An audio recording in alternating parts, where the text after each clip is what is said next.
Our next resource persons have very extensive experience and impressive expertise in the area of research and the academe, and it is our privilege that we are graced by their time and presence today.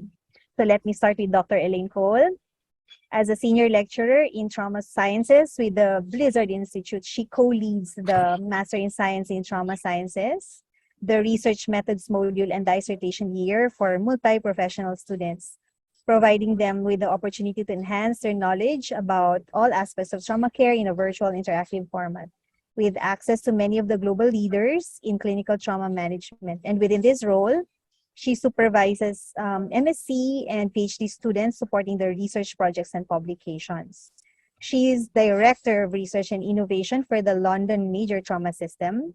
And within this role, she works with clinical and academic staff within the 4 major trauma networks and pre-hospital providers in the London Major Trauma System to support the development of innovation, collaboration, collaborative research, and education across that system. She assumed major roles as lead and co-lead in several research or academic involvements, including being co-lead in the evaluation of the London Trauma System, or ELOTS, lead in the National Point Prevalence Study called ORDIT, or the Organ Dysfunction in Trauma, which involved all major trauma centers in England, Wales, and Scotland, and co-leads the Trauma Sciences and Care of the Injured Patient program, providing undergraduate students with the unique opportunity to gain professional expertise in trauma care and clinical service through structured 4-year program with embedded placements within multidisciplinary teams at Barts Health at the Center for Trauma Sciences. So her main research interests are providing interest in investigating the predictors and phenotypes of contemporary multiple organ dysfunction after major trauma and the impact of severe injury. Thank you for the invitation, and on behalf of my co-program director, Mr. Elwin, a very warm welcome to a very rainy London and a very good evening to you all. So just by way of introduction, this is the London Trauma System where we're working, and the map shows the geographical location of the major trauma centre hospitals and the trauma unit hospitals. So we have a number of hospitals across the southeast region providing trauma care, and we have a number of pre-hospital providers indicated on the right of the slide there. But what I want to really focus on is the academic work we're doing at Queen Mary University, and there are 4 main universities within London that provide medical education. But today I'm going to speak about Queen Mary, as that's where we're working from and that's where we deliver the MSc from. So this is the Blizzard Institute in the East End of London. So if you know London, we're in the Central East District. It's a pretty poor area with lots of social deprivation. And interestingly, we work in these very big, shiny buildings surrounded by quite poor housing. But this is the Blizzard Institute where Mr. Elwin and I work with our other collaborators. And this is the inside of our building. We're very lucky to have a lovely place to work. There are labs for our PhD students and then a number of office and teaching spaces. And we are co-located, as Dr. Convaccar said, we're co-located with the Royal London Hospital, which is one of the 4 major trauma centres in London, and it's one of the busiest trauma centres in the whole of Europe. So we are able to have clinicians and researchers from the clinical field work closely with us at the university to provide education for our students. So why an MSc in trauma? Because it's clear that from what I've seen so far on this seminar, there's a huge range of training opportunities within your field. So why did we think we needed an MSc, a sort of a higher level program for trauma? Well, despite the TSCIP program that we run at Queen Mary University, which is for undergraduate students, in the UK, there is very little and at times no trauma education in the MD or MBBS curriculum. So we have generations of medical students coming through medical degrees that have no trauma education, no theoretical basis on which to then try to develop a career in trauma surgery or trauma anesthesia or emergency medicine. There are pockets of good practice, and I think some of the people in this call today are included in that, but generally speaking, we have a dearth of lower level education. So it doesn't start well. We of course have clinical courses, ATLS, ETC, and there are a number of programs locally within hospitals where there is simulation teaching or simulation training. And then, of course, there are postgraduate specialist skills courses, as will be described by my esteemed colleague, Professor Khan. So we have very little in the way of low-level education, but we try to address that in skills, training, and knowledge once people graduate. But we also wanted to get people to appreciate the huge breadth and, as you've said, the extreme challenges of trauma. So this infographic is from Dr. Gruen, a paper that he published a number of years ago, and it basically tries to illustrate the breadth and the challenge of trauma care. It is not just a helicopter or an ambulance. It is not just an emergency department or an operation. It's a huge journey that the patient will hit many different stages. There are different performance indicators. There are different systems in place. So we wanted a higher level degree where students could be taught about all of these challenges that the trauma patient will face. And we also wanted a higher level degree to introduce students to research within trauma, and they are taught about different research modalities, and also are encouraged and have to complete some research themselves as part of the MSc to complete the program. So that's really why we did it. But having said I have to acknowledge that the program was actually started in 2012 by my boss, Professor Karen Brohy, and he is a trauma sciences professor, and he's also a surgeon, a trauma and vascular surgeon with many years of experience. So he established our MSc program back in 2012, and right from the beginning, it has been a distance learning program, and it's run over 2 years. So we were using this Zoom type technology right back in 2012. Pre-COVID, so we sort of got a little bit slicker in delivering what can be quite a challenging thing to do. So we have students from all over the world because they're able to access the distance learning program. There's a mixture of didactic lectures and interactive seminars.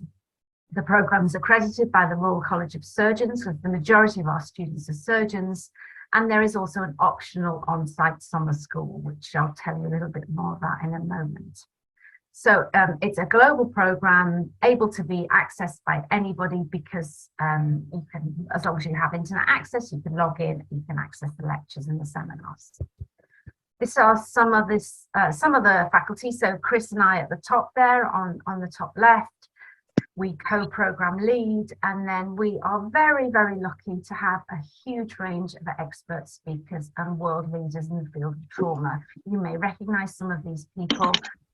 But we don't only have surgeons, we have emergency medics, we have orthopedics, we have nurses and therapists, we have civilians and military personnel. So we have a great breadth of faculty which the students are exposed to.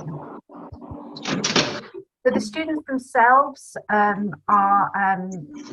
be any clinical health professional working within the field of trauma, but we ask that they are actually working with trauma patients in some way or other, because we want them to be able to collaborate in the seminars, reflect on practices, share cases, etc. So as I say, it's mainly surgeons, but we do have other clinicians and allied health professionals. So the entry criteria is here. To enter as a doctor, you need to either have MBBS or MD equivalent, and then the nurses and AHPs have to have an upper second class degree. So they have to be able to operate at a higher academic level.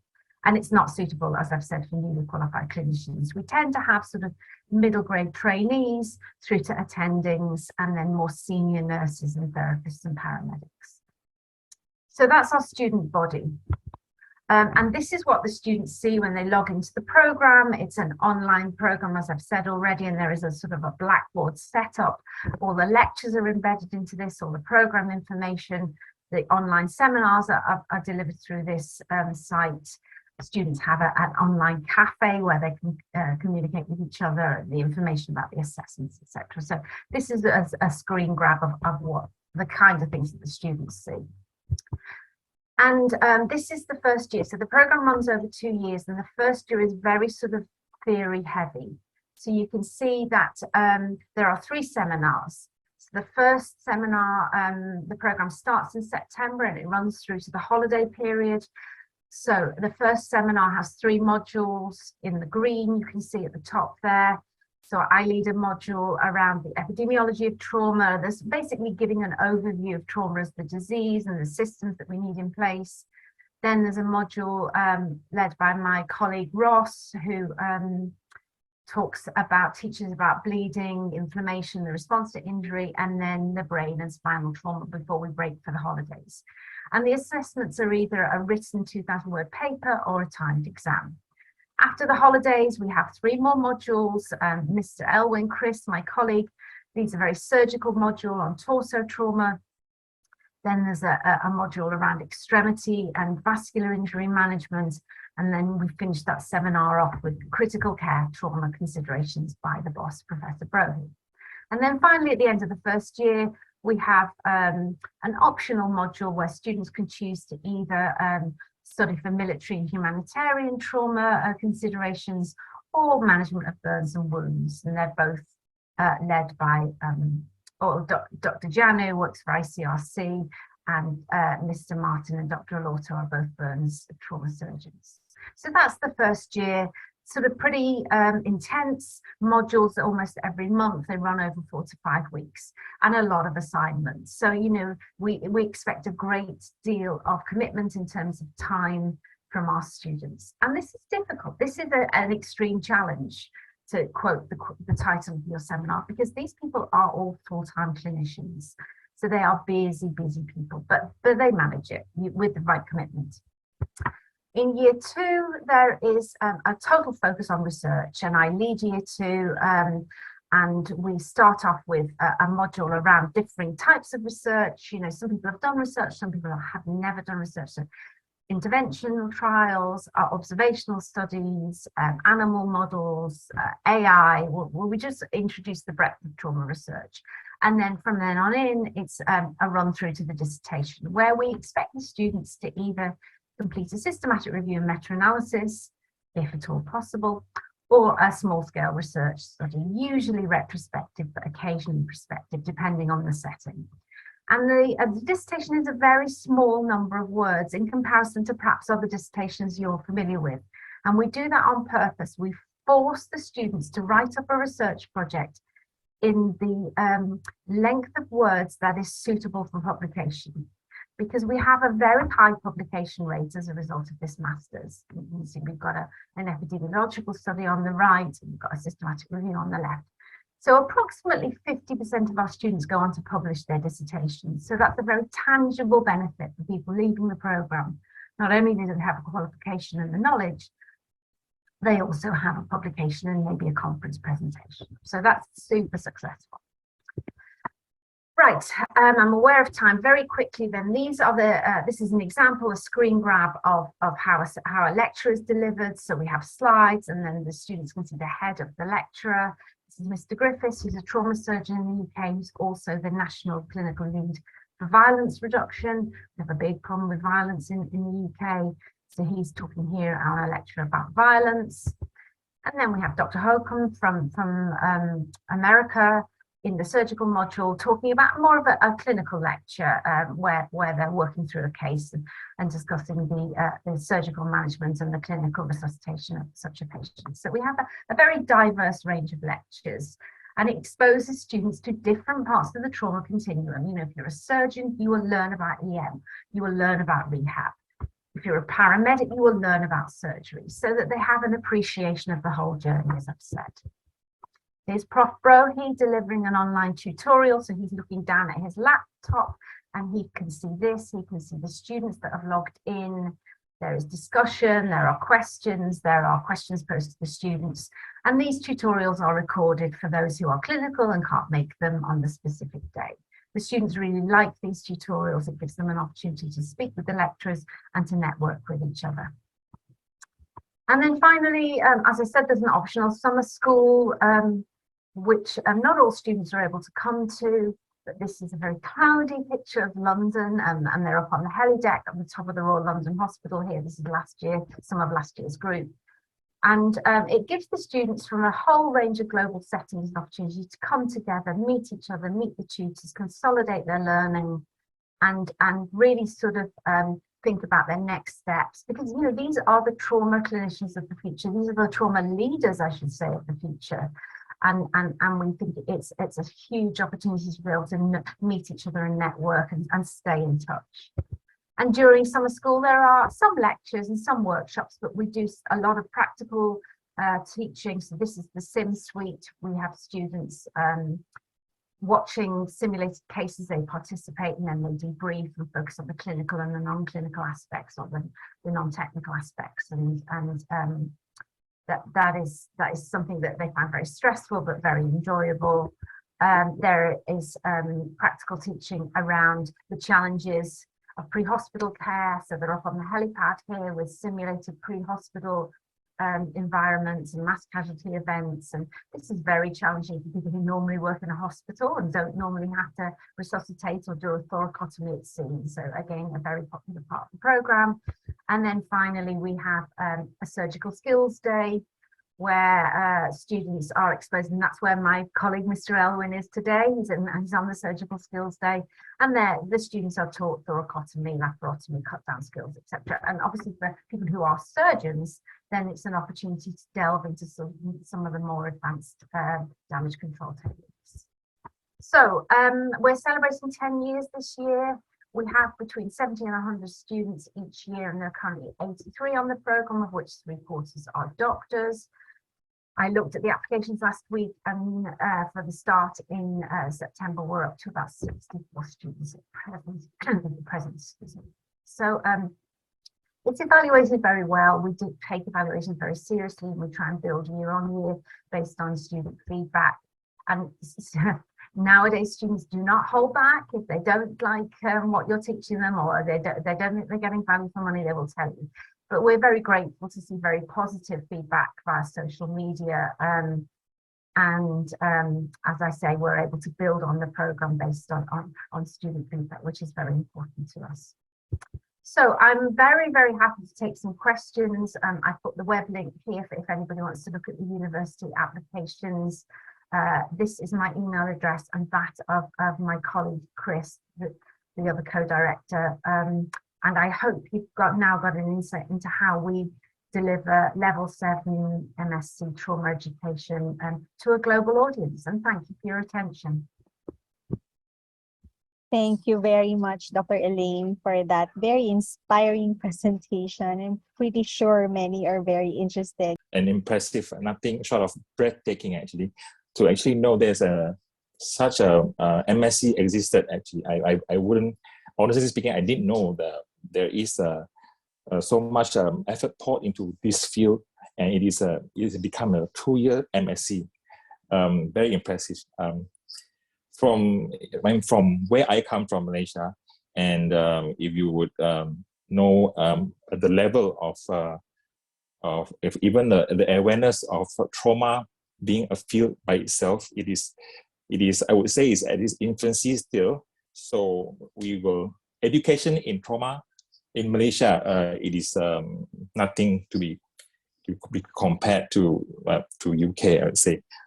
So this is it would be a dream, actually, and an aspiration for me, for us to achieve. It is a very far ahead, I think many more years to come, for us to achieve that level of education in trauma sciences.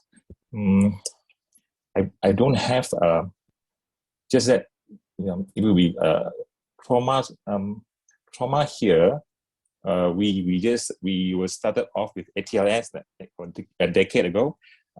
Even we don't have, we just started off with our version of DSTC a few years ago, and even the subspecialty of trauma surgery is just taken root now recently, these past few years, and so for my boss actually was there for a year with Prof. Karim Rohi. So he has a lot of good things to say about London as well as that, the place, the Blizzard Institute is really impressive. So with the little room in the behind the glasses hanging suspended in the air, and the labs beneath is really impressive. Yeah. So yeah, Master of Science in Trauma Sciences is I would say in this region I don't hear any around. Correct me if I'm wrong. So because to know that there is so much to learn in this field, from the from pre-hospital level up to rehabilitation and everything, it is really mind-boggling actually for me at least. Yeah. Thank you, Dr. Cole, again. Thank you very much. We're happy to support you in any developments that you want to make in the future. Thank you. Thank you.